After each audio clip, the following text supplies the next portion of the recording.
भूमि अधिग्रहण बिल को लेकर सड़क से संसद तक घमासान मचा है। क्या है भूमि अधिग्रहण बिल और इसका इतिहास, इसके बारे में बात करने के लिए हमारे साथ मौजूद है संसद में भूमि अधिग्रहण बिल के सदस्य और सांसद पीपी चौधरी।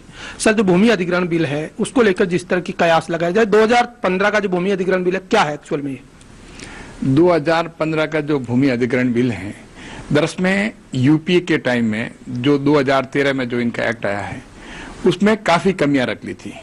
वो एक्ट ऐसा है जिसके तहत में विकास हो नहीं सकता। उसे अगर देखा जाए तो क्योंकि विकास का फायदा आज जो सीधा जो जाता है गांव में वो किसानों को जाता है और ये उससे किसानों का विकास रुक जाता है, जो 2013 का एक्ट है। तो अभी जो बिल जो है उसमें जैसे आप लीजिए कि रूरल इंफ्रास्ट्रक्चर, तो ये सिर्फ एक रोड़ा अटकाने की बात है कांग्रेस के द्वारा। सर, 2013 का यूपीए का जो बिल था उसमें और इसमें क्या खास अंतर देखते हैं? देखो, 2013 के बिल में जो है, अगर उन्होंने 2013 1984 तक 1894 का जो पहले बिल था, ये एक्ट था, वो 2013 तक चला कुछ संशोधन के साथ में। उसको अगर हम देखें तो उसमें एक ऐसा भी क्लॉज था कि अगर पब्लिक पर्पज के लिए जमीन लेंगे तो उसके लिए जो है मुआवजे की बात जहां है, जैसे आप प्राइवेट कंपनी के लिए जमीन ले रहे हैं तो पब्लिक पर्पज को, जनहित को ऐसा डिफाइन कर रखा है कि पूरा का पूरा मुआवजा जो है चाहे प्राइवेट कंपनी से आ जाए उस भूमि का, लेकिन सरकार का अगर 1 रुपया है, अगर गवर्नमेंट का 1 रुपया है उस मुआवजे में अगर डाल दिया, जैसे किसी एक कॉर्पोरेट हाउस के लिए जमीन ले रहे हैं तो उस पूरा का पूरा मुआवजा वो कॉर्पोरेट दे रहा है, लेकिन सरकार अगर उसमें 1 रुपया दे देती है तो ये माना जाएगा पब्लिक पर्पज है। इस तरह से पूरे दिल्ली के आसपास में, हरियाणा है, चाहे यूपी की जमीनें हैं, चाहे राजस्थान की जमीनें हैं, इस तरह से ये लूट मचा रखी थी। इसी वजह से किसान डरा हुआ है कहीं ऐसा तो नहीं हो जाए।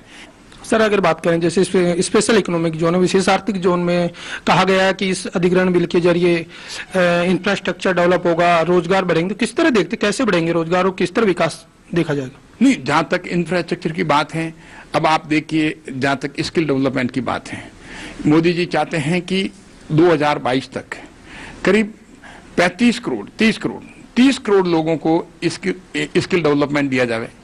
तो जो मेक इन इंडिया और मेड इन इंडिया का जो सपना है वो इंडिया में साकार हो जाए, जो पहली बार ये सोचा गया है। और इतनी ये आप बताइए कि 30 करोड़ जो हैं, अगर वो जो स्किल डेवलपमेंट होगा वो गांव के गरीबों का होगा और किसान जो हैं जिनके, क्योंकि खेती पे एक निर्भर रहना बहुत मुश्किल का काम है, तो वो भी अगर स्किल डेवलपमेंट उनका भी होगा तो खेती के साथ साथ जो है अगर वो मैन्युफैक्चरिंग का छोटा मोटा काम करेंगे तो उनकी आर्थिक स्थिति सुधरेगी।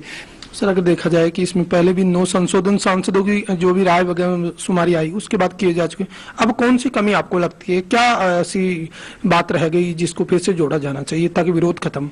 इसमें और कुछ नहीं, ऐसा नहीं कि उसमें यूपी में भूमि नहीं ले सकते और इसमें भूमि ले सकते हैं, उसमें भी ले सकते हैं, सिर्फ समय का फर्क है। उसमें 2 साल बर्बाद करके ले सकते हैं, इसमें बिना बर्बाद। तो ये थे भूमि अधिग्रहण बिल पर संसद द्वारा गठित कमेटी के सदस्य पीपी चौधरी, जिनका मानना है कि भूमि अधिग्रहण बिल न केवल किसानों के हित में है बल्कि संस्थागत विकास और आर्थिक तरक्की के लिहाज से देश के लिए भी महत्वपूर्ण है। कैमरामैन प्रकाश झा के साथ ओपी यादव, दूरदर्शन किसान, दिल्ली।